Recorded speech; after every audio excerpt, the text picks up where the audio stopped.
Thanks for coming in tonight. The weather's not great, but it's always great to see people. Anyways, it's our show and tell again. And we have some interesting things as usual. And what we will start with this pile of books right here. It's the song book. That's a beautiful book, is it? Actually, I'm a member of Czech Legal Institute, so we have a program and Well, I brought two books, two very special books with me tonight. Can people hear me all right? Closer? Like that? Is that better?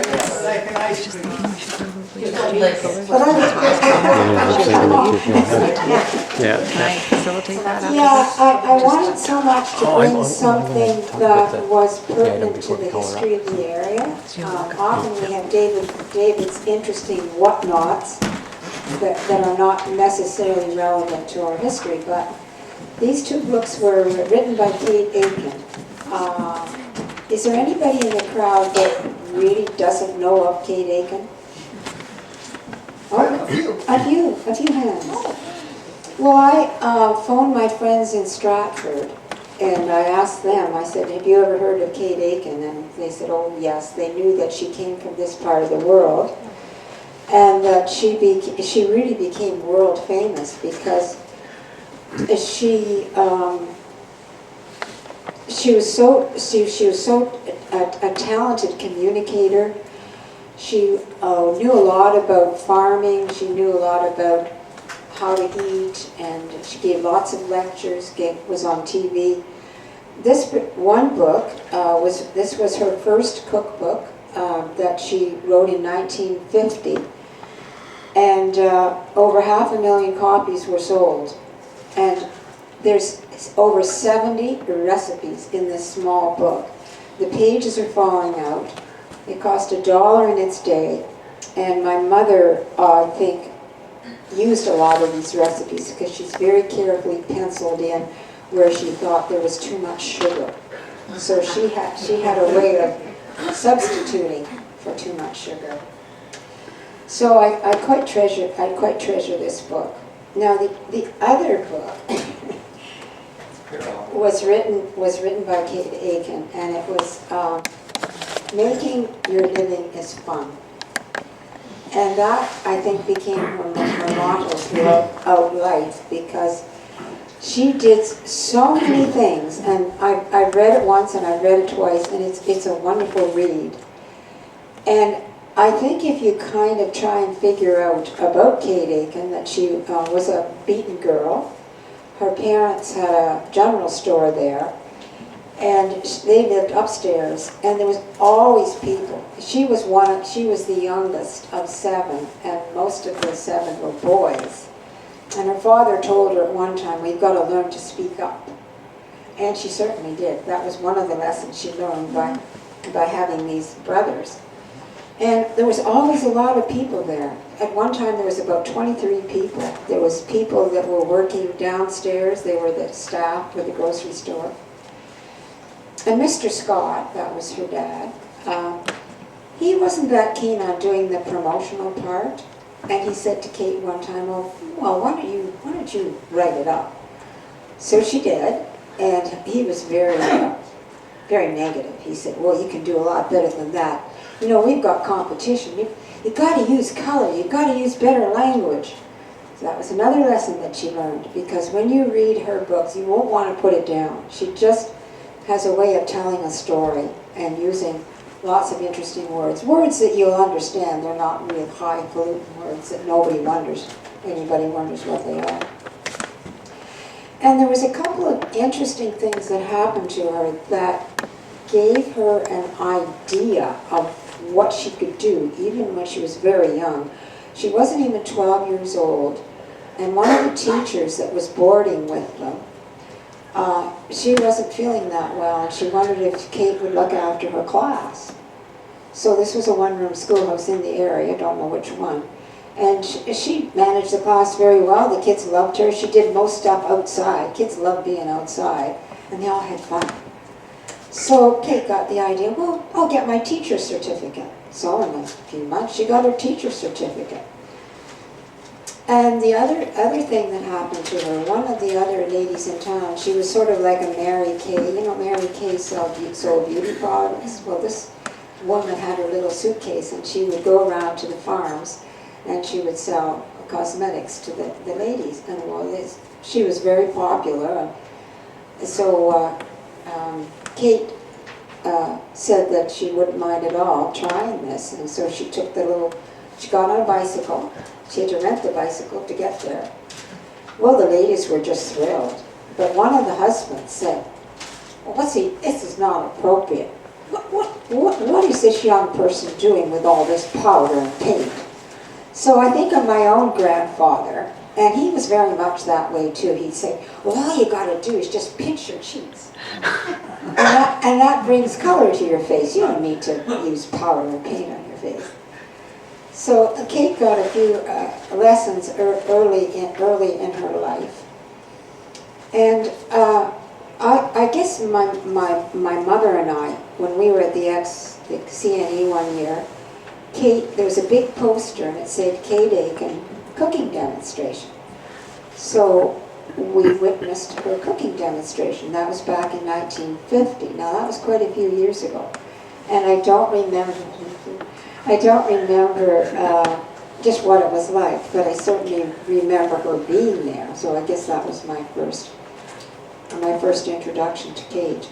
And then living here in this area, a lot of people, I think, know of her and respected her very much because the Beaton Fair one year, it was its 160th. Correct me if I'm not right on this. It was their 160th anniversary, and they decided to rename the agricultural building in her honor. So it's the Kate Aiken Agricultural Building. Is that correct, people? It's quite right. It's either 150 or 160th anniversary. So she just really had this very interesting life, and she got married. And she had children, and she'd be away for 6-8 weeks at a time. And I remember thinking, gosh, a young mother with these young children, leaving them and being away, gadding about, some people might say, that didn't really fully understand what she was doing, because she was very busy making a living and making lots of money, because she'd get an idea and then it would expand and then she'd add more to it. And before you know it, she had a staff of a lot of people, and she got along very well with the staff. She had good people skills, and she said, well, the secret there is to praise people, praise them a lot.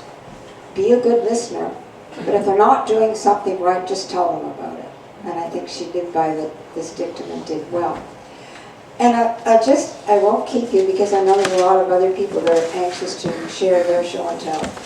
But I thought I would do something special, and I would try one of her recipes and bring the results. And I told Gary about this, because Gary's our lovely person that makes our goodies when we have our break. So I thought I would make these ginger snaps. It's called old-fashioned ginger snaps. I thought, oh, that'd be perfect. And you rolled them out and had a little heart-shaped cookie cutter. And I got the thing all mixed up, but there's a couple of things about the recipe I thought were kind of odd. Like normally the dry things go in together first, and then the wet. Well, and then you put it in the fridge for 3 hours, and I thought, something not quite right here. Anyway, I put this bowl of stuff in the fridge for 3 hours, and you couldn't do anything with it. It was just wow. So here ends my story.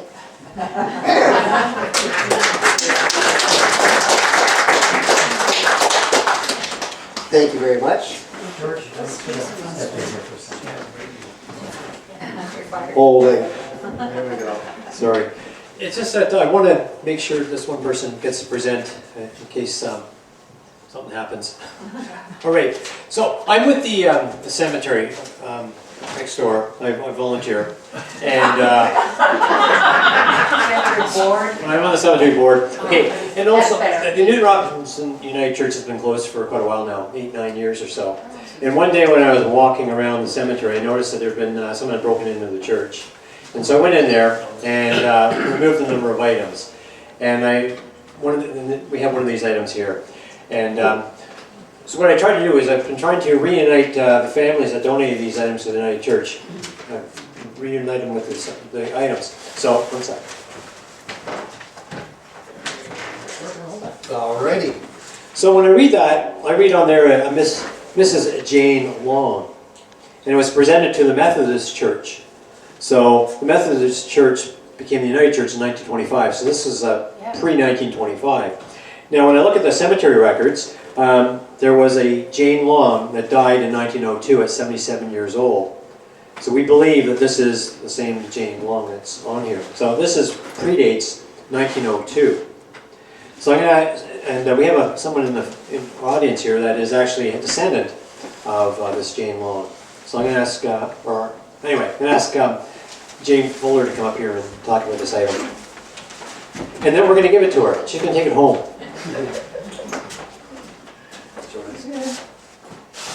Oops. Yep. Thank you. Did you want this? Oh, yeah. Virgin roll for you.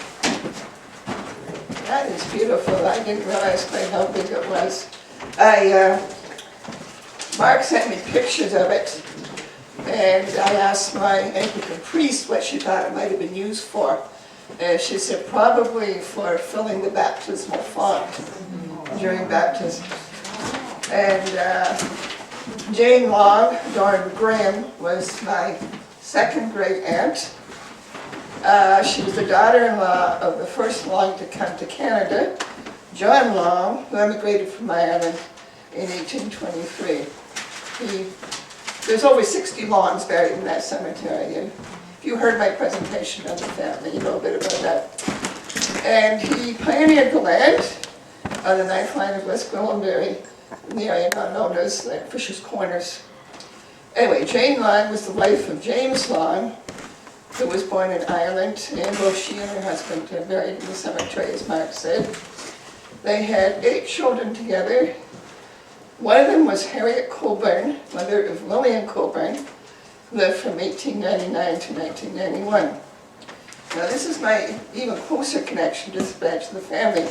Lillian became a teacher and taught for the Western Board of Education, which is where both my parents were also teachers. And she was a guest in our house on a number of occasions because my mom loved to invite the teachers over for tea and to play bridge. Yeah. And this has kind of inspired me. I'm wondering if I can find any of her descendants. Unfortunately, census records aren't available after 1931, so I have no way of finding out if she had any children, which makes it kind of difficult to track down her family. Okay, that's it. Oh, that's great.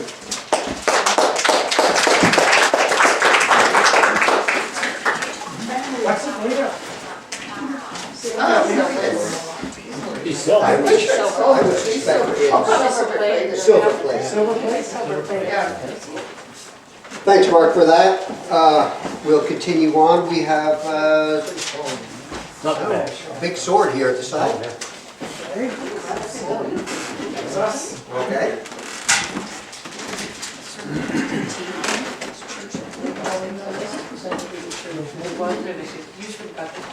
This is sword.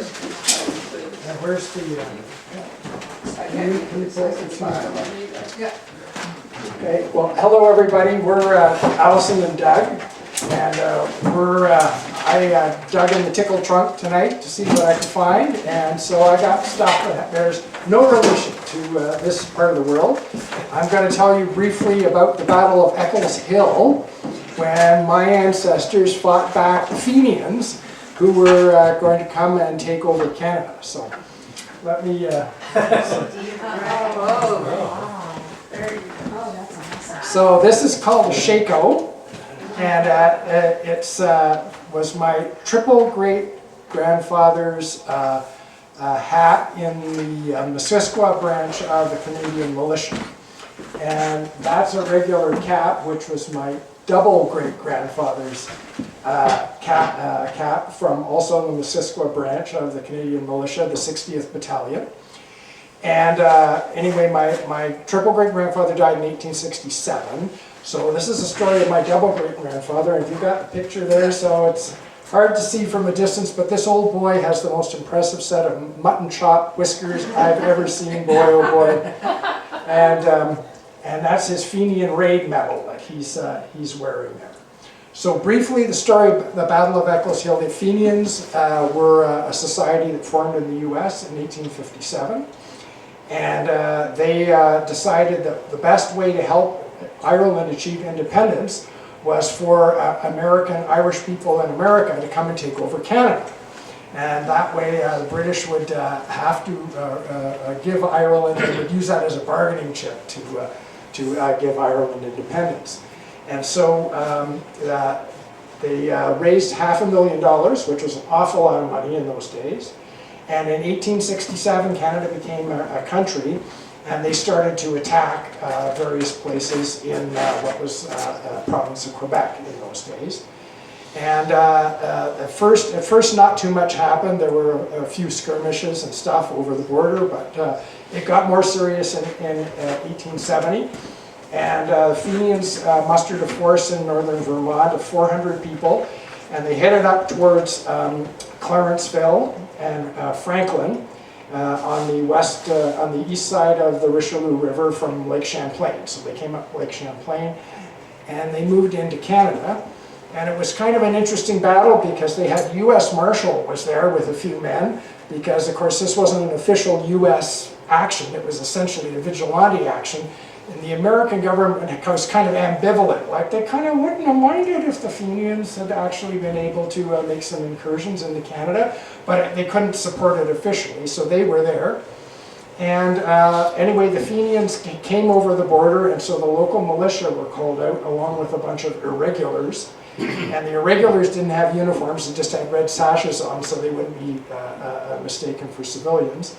And my double great-grandfather, Sylvester Rao, was the leader of the 60th Battalion of the militia, and there was a handful of regular troops that come down from Montreal, like a dozen or something, so there were about 60 local militia and about 40 of these irregulars, red sashes, and about 12 troops from Montreal, regular British soldiers.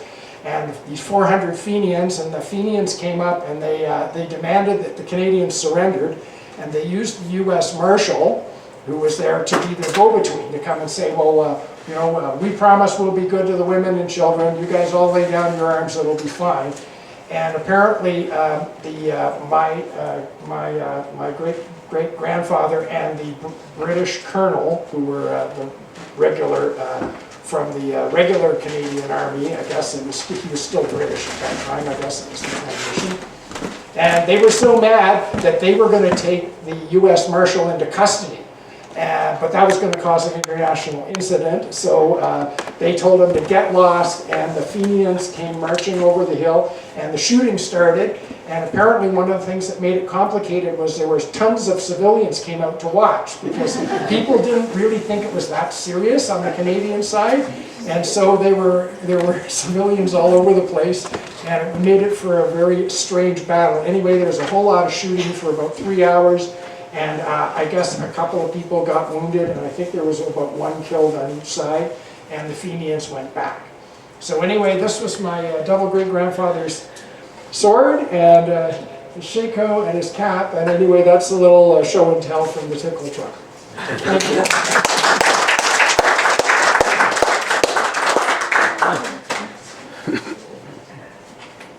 Okay. Got it? Got it. You'll never know what we're going to find out.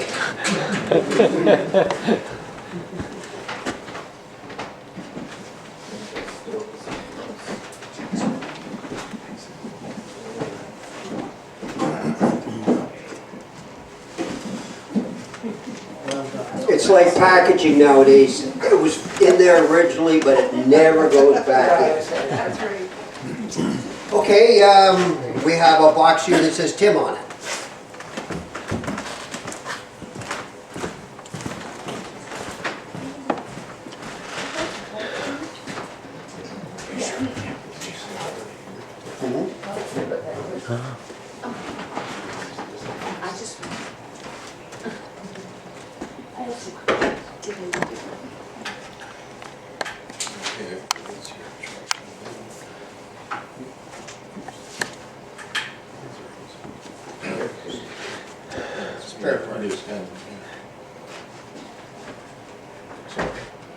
No problem. Get an item for display, which is not an old item.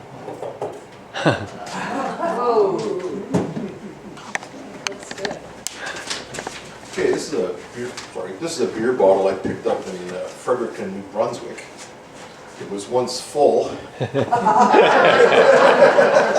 Sorry, I'll go back. I hope you enjoyed it. I promise.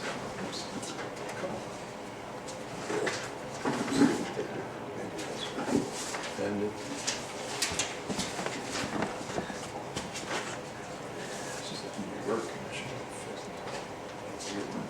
you didn't hear that. Okay, it was produced by a local microbrewery called Pickeroons.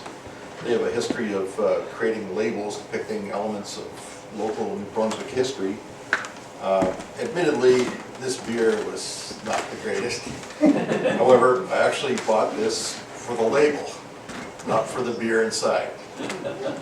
Just to give you some background here, from about 1851 until Confederation in 1867, all the British colonies in North America issued their own postage stamps, including Canada East and West, Quebec and Ontario, Nova Scotia, New Brunswick, PEI, British Columbia, and Newfoundland. So Newfoundland had their own stamps actually until 1947. And anyway, the gentleman on this beer label, I don't know if you can see it there, is Charles Connell, who was the Postmaster General of New Brunswick. He also held a seat in the House of Assembly and was on the Executive Council. So he was right up there. In anticipation of a switch to decimal currency in 1859, a new series of stamps needed to be ordered. He was in charge of this. The previous stamps in 1851 were 3 pence, 6 pence, 1 shilling, similar to the British system. And just like the Canadian currency was first issued in 1858 in decimal amounts. The new stamps to be issued would be the 1, 2, 5, 10, 12.5 cent, and 17-cent denominations. So similar to today, you get some strange denominations, but they were intended for a particular purpose. In this case, like a 17-cent was the cost of what it would take you to send your letter to England, New Brunswick. Mr. Connell ordered these stamps, but he kept the design secret until the shipments had actually been received in 1860. Within days, all hell broke loose, as a St. John newspaper discovered that the 5-cent stamp bore the face of Charles Connell, rather than that of the Queen. Sorry. I did an enlargement here, which is not that big, but hopefully you can see it better. I'd like to call this Donald Trump syndrome. The stamps were ordered not to be released, and Connell claims to have burned them on the back lawn of his house. He resigned as Postmaster General and resigned his position on the Executive Council, but the actual destruction is questionable. Connell had given sheets to his daughters, friends, and other members of the Post Office Department. It is thought that today 65 to 75 copies existed. His daughters ended up burning the sheets that had been given to them because of the stigma that this had on the family and the family name. See, now you lost your pen here. Okay, however, one sold in 2024 for $6,600, which is rather cheap because the catalog value puts it at $20,000. But you only see one come up for auction like every 30 to 40 years. In addition, plate proofs that were printed by the printers for inspection are frequently available and sell for $300 to $600. And I just wanted to show you, this is cut this out of a stamp auction catalog, which is taking place later this month if you're interested. And right here you can see some of these stamps in brown.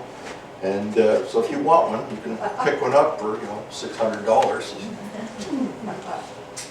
Anyway, Charles Connell died in 1873. If you visit Woodstock, New Brunswick today, you can go visit his house, which is now a museum.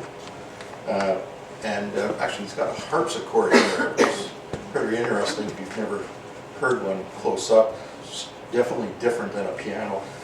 And well, the last thing I want to say is there's a lot of history behind this beer label, but you have to dig hard to find the whole story, and you have to at least drink one beer. Great.